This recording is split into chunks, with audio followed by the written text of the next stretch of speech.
Saint-Esprit, faisant ta bonté qu'il ne s'éloigne pas de nous, mais renouvelle et illumine nos cœurs.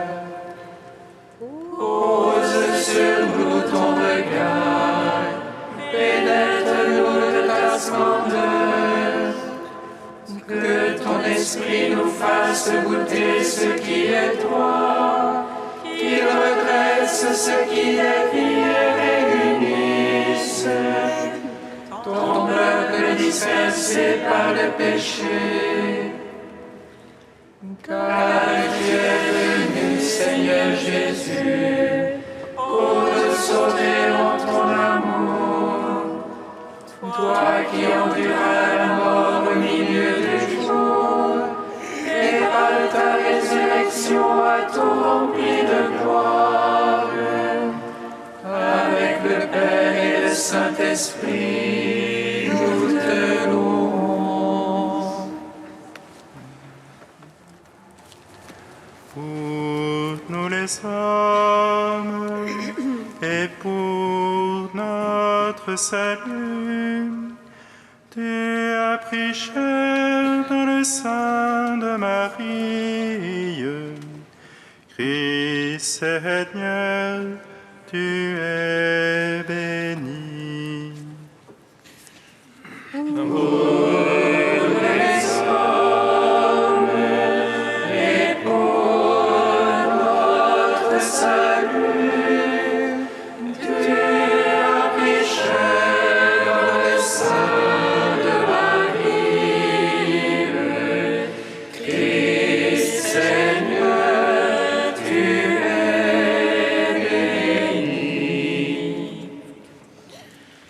L'Esprit Saint vient en ce jour sur la Vierge Marie et la nuée lumineuse enveloppe l'arche de l'Alliance nouvelle.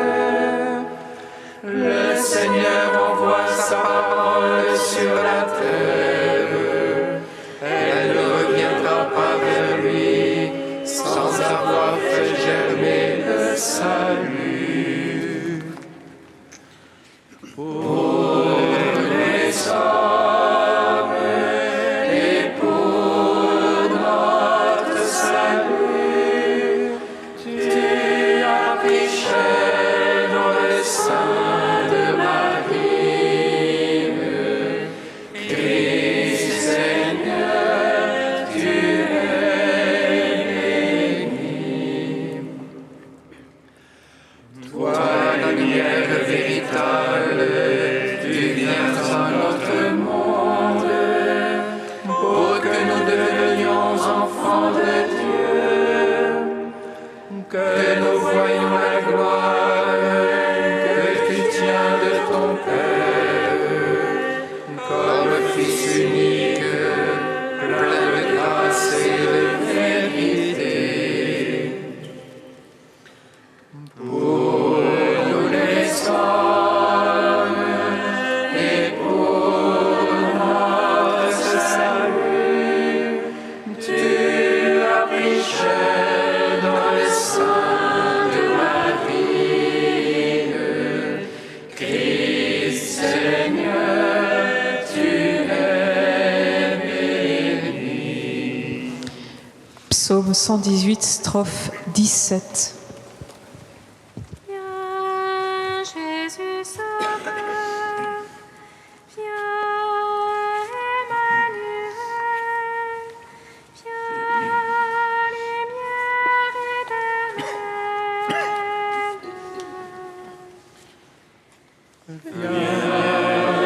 Jésus Sauveur, viens, Emmanuel, viens, lumière éternelle.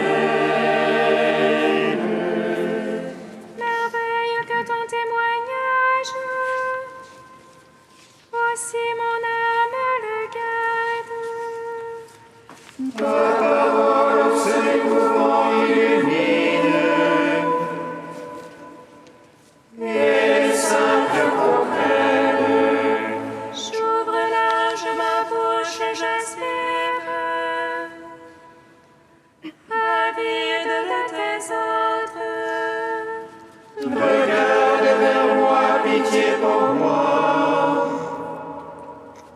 C'est justice pour ceux qui t'aiment.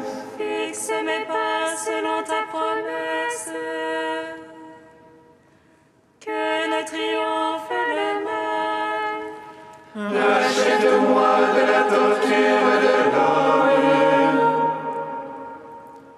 J'observerai tes préceptes. Pour ton serviteur illumine ta face. Apprends-moi tes volontés. Mes yeux ruissellent de larmes, car on n'observe pas ta loi. Gloire au Père, au Fils, au Saint-Esprit, pour les siècles des siècles. Amen. Viens, Jésus Sauveur, viens, Emmanuel, viens, lumière éternelle.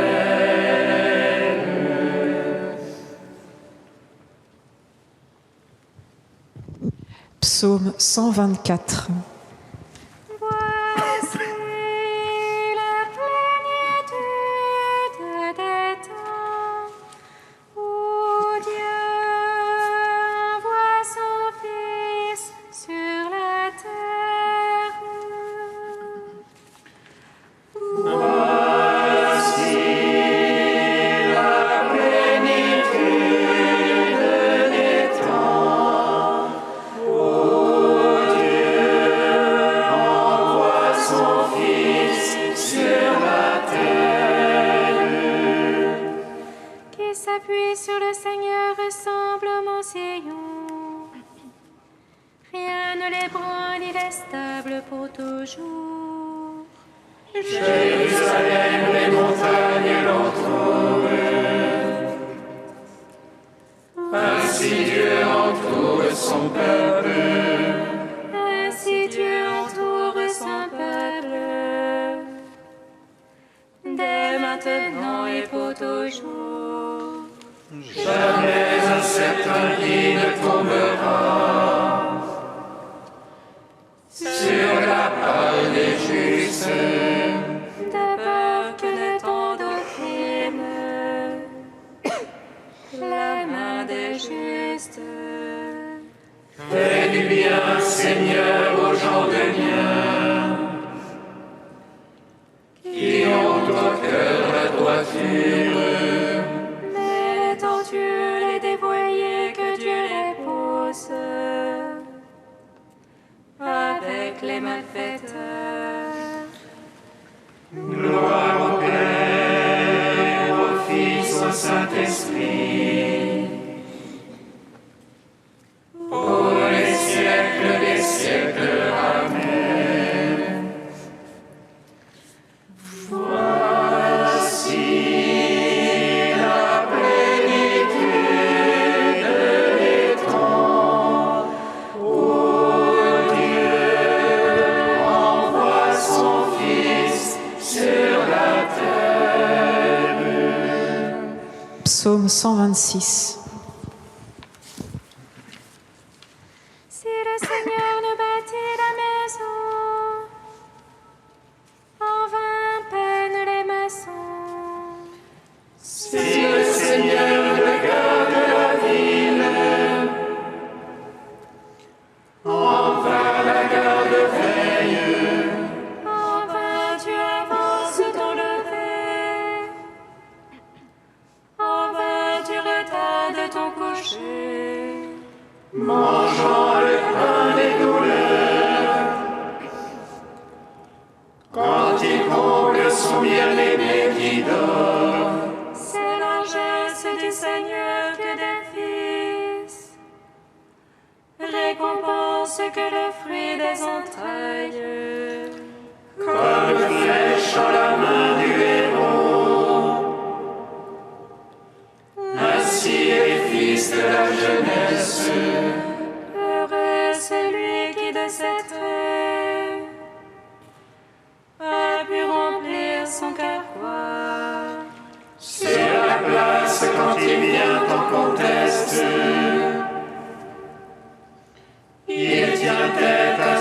qui l'attaquent. Gloire au Père, au Fils, au Saint-Esprit,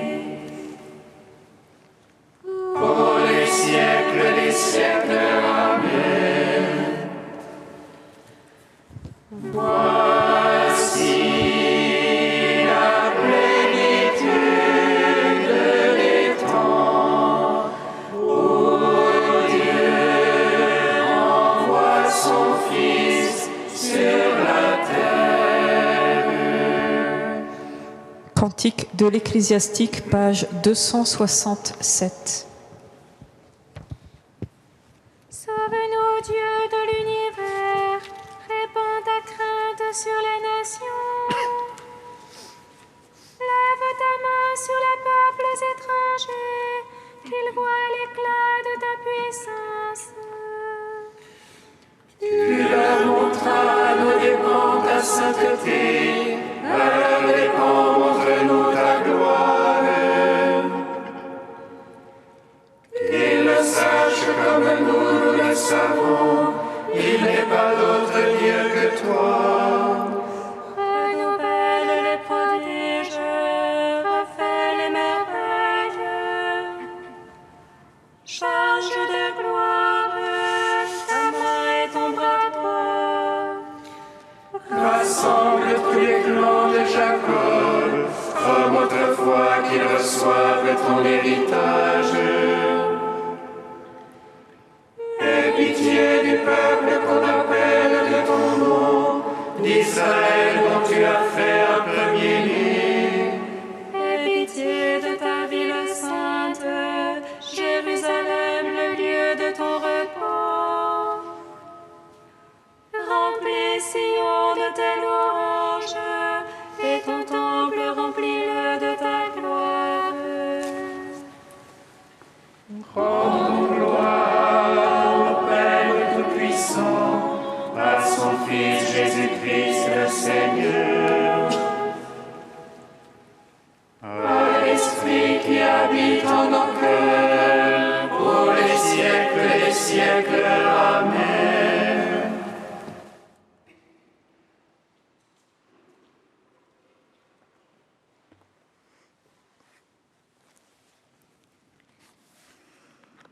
Du Père François Varillon, la mission de Jean-Baptiste. Ayant accompli sa tâche, Jean-Baptiste consentit dans la joie à la diminution qui prélude à la disparition. Il voulut positivement décroître. Le père Teilhard de Chardin a écrit qu'une âme ne connaît vraiment Dieu que lorsqu'il lui faut réellement diminuer en lui. C'est la diminution, la mort à petit feu, qui pratique au fond de notre âme l'ouverture par où Dieu s'engouffre. Consentir à s'effacer. C'est en cela qu'on imite de loin, de très loin, la toute-puissance de Dieu. Car Dieu n'est puissant qu'à aimer, en allant jusqu'au bout de l'amour. Celui qui a l'épouse est l'époux, dit Jean-Baptiste. Mais l'ami de l'époux qui se tient là et qui l'entend éprouve la joie la plus vive à cause de la voix de l'époux. C'est bien là ma joie qui est à son comble. Il faut qu'il croisse et que moi je diminue. Jean est donc abandonné des hommes qui le quittent pour suivre Jésus. Fut-il aussi soumis à l'épreuve de se sentir abandonné de Dieu ? Divisé d'avec ses disciples, fut-il aussi divisé d'avec lui-même au-dedans ? Connut-il cette purification profonde que Dieu réserve à quelques-uns de ses plus hauts amis ? Il semble bien que dans le fond de la prison de Maachéronte, il fut plongé dans ce bain d'amertume où la foi se consolide et se purifie. Nous pouvons du moins le penser puisqu'il envoie poser à Jésus la question : « Es-tu celui qui doit venir ou devons-nous en attendre un autre ?» Quand il eut fini de décroître, le précurseur fut décapité. Je vous laisse sur ce mot de saint Augustin. Admirez Jean autant que vous le pouvez. Votre admiration glorifie le Christ.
Écoutez, ville de Juda, voici votre Dieu, voici qu'il vient avec puissance.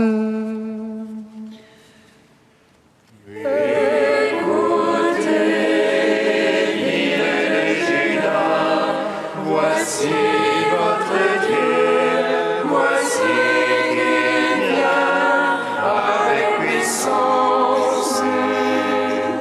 Le Seigneur lui-même vous donnera un signe.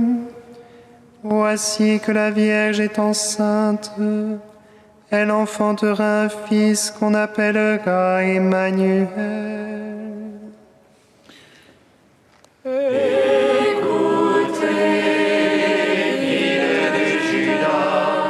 Voici votre Dieu, voici qu'il vient avec puissance.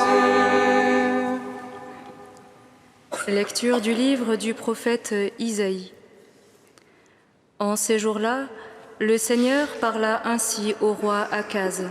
« Demande pour toi un signe de la part du Seigneur ton Dieu, au fond du séjour des morts, ou sur les sommets là-haut. » Akaz répondit, « Non, je n'en demanderai pas. Je ne mettrai pas le Seigneur à l'épreuve. » Isaïe dit alors, « Écoutez, maison de David, il ne vous suffit donc pas de fatiguer les hommes, il faut encore que vous fatiguiez mon Dieu. C'est pourquoi le Seigneur lui-même vous donnera un signe.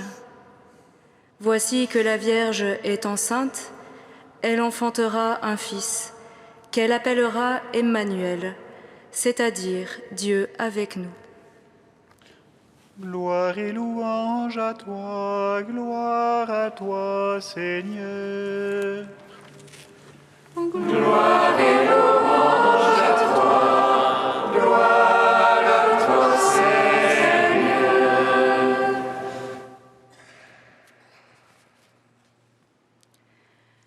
Le Seigneur lui-même vous donnera un signe.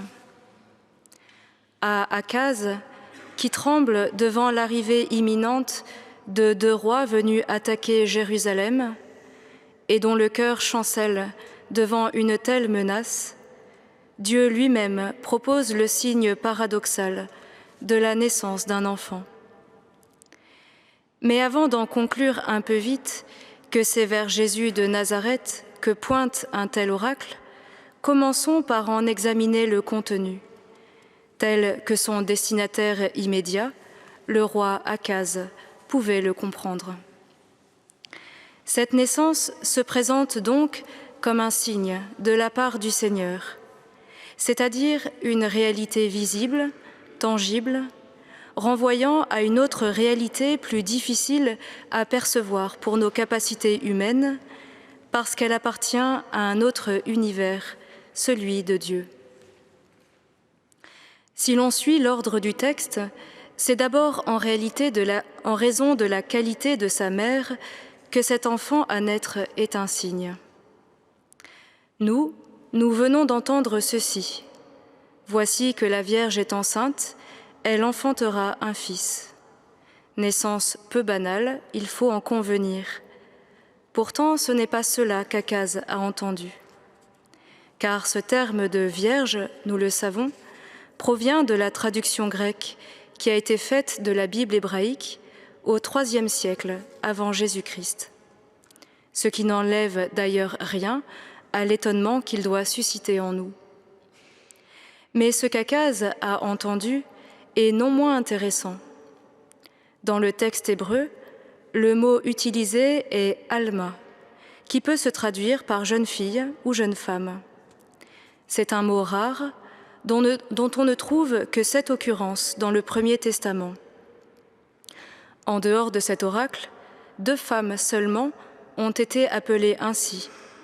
Toutes les 2 ont joué un rôle décisif dans l'histoire d'Israël.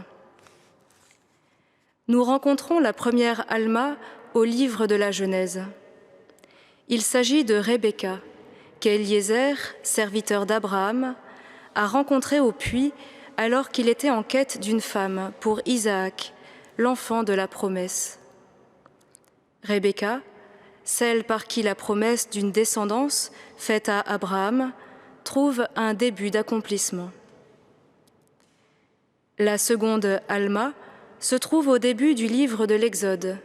C'est Myriam qui met en œuvre un ingénieux stratagème pour sauver de la mort son petit frère Moïse, qui fera sortir d'Égypte le peuple d'Israël. Myriam, celle par qui le salut a commencé à se réaliser pour le peuple. Revenons maintenant à notre oracle. Si l'enfant à naître est un signe, c'est aussi en raison de son nom, Immanuel, avec nous, Dieu. Un nom qui assure Akaz, et avec lui son peuple, de la toute proximité de Dieu.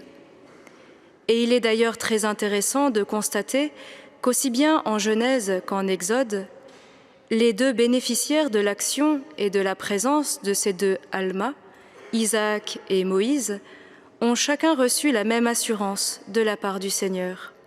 « Ne crains rien, car je suis avec toi », avait-il été dit à Isaac lorsqu'il tentait de déblayer les puits creusés par son père et rebouchés par les Philistins. « Je serai avec toi », sera-t-il encore dit à Moïse du milieu du buisson ardent, alors que Dieu l'envoie délivrer son peuple de la main des Égyptiens. Voilà donc, entre autres, ce que pouvait signifier cet oracle adressé à Akaz. Une naissance qui réaffirme l'accomplissement des promesses faites par Dieu, qui proclame un salut tout proche de se manifester dans une intimité renouvelée entre Dieu et son peuple. Akaz a-t-il saisi tout cela? Il est sûr que de telles promesses dépassent très largement la naissance de son fils Ézéchias, l'héritier royal, que visait de manière immédiate l'oracle, même s'il est dit que ce dernier fit ce qui est agréable aux yeux du Seigneur.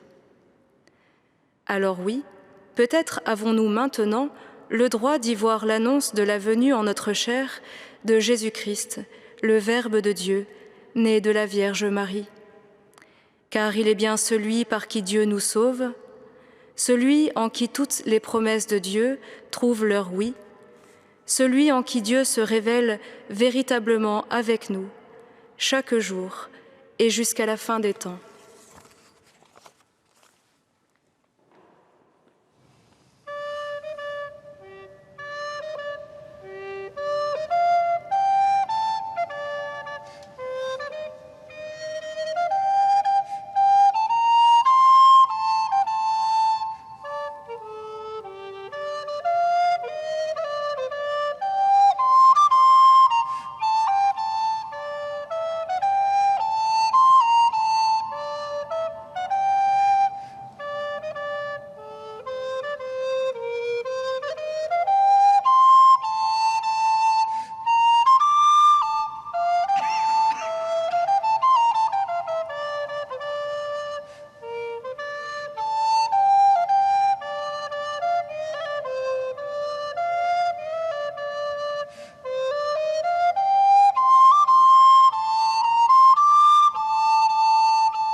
Viens Seigneur, viens nous sauver. Viens Seigneur, viens nous sauver. Viens Seigneur, nous aider à porter notre croix de chaque jour, lorsque celle-ci nous semble trop lourde. Viens Seigneur, viens nous sauver. Viens Seigneur, apporter la lumière dans tous les foyers en conflit. Viens Seigneur, viens nous sauver. Viens Seigneur, nous apprendre à gérer ce qui nous appartient, en vue d'un plus grand profit pour le bien commun. Viens Seigneur, viens nous sauver. Dieu très saint, Dieu saint et fort, Dieu saint et immortel, aie pitié de nous. Dieu très saint, Dieu saint et fort, Dieu saint et immortel, aie pitié de nous. Dieu très saint, Dieu saint et fort, Dieu saint et immortel, aie pitié de nous. Gloire au Père, au Fils et au Saint-Esprit, maintenant et toujours, et dans les siècles des siècles. Amen. Dieu saint et immortel, aie pitié de nous. Dieu très saint, Dieu saint et fort, Dieu saint et immortel, aie pitié de nous. Amen. Comme nous l'avons appris du Sauveur, et selon son commandement, nous osons dire: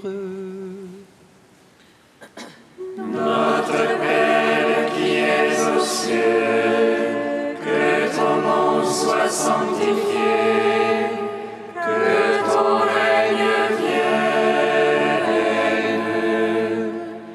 que ta volonté soit faite sur la terre comme au ciel. Donne-nous aujourd'hui notre pain de ce jour. Pardonne-nous nos offenses, comme nous pardonnons aussi à ceux qui nous ont offensés. Et ne nous laisse pas entrer en tentation, mais délivre-nous du mal. Tu as voulu, Seigneur, qu'à l'annonce de l'ange, la Vierge accueille ton Verbe éternel, qu'elle soit remplie de la lumière de l'Esprit Saint et devienne le temple du Très-Haut. Aide-nous à devenir assez humbles pour faire comme elle ta volonté. Par Jésus le Christ, notre Seigneur. Amen. Bénissons le Seigneur. Nous rendons grâce à Dieu. Amen. Alléluia, Alléluia, Alléluia. Alléluia, Alléluia.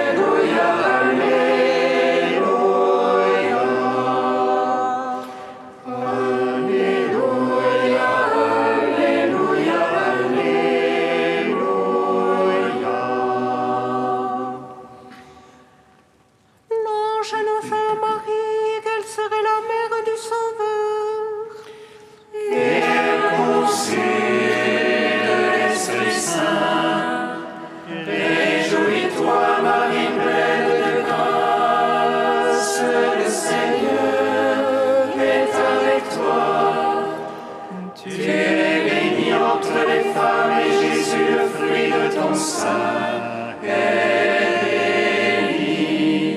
Voici la servante du Seigneur. Qu'il me soit fait selon ta parole. Réjouis-toi, Marie pleine de grâce, le Seigneur est avec toi.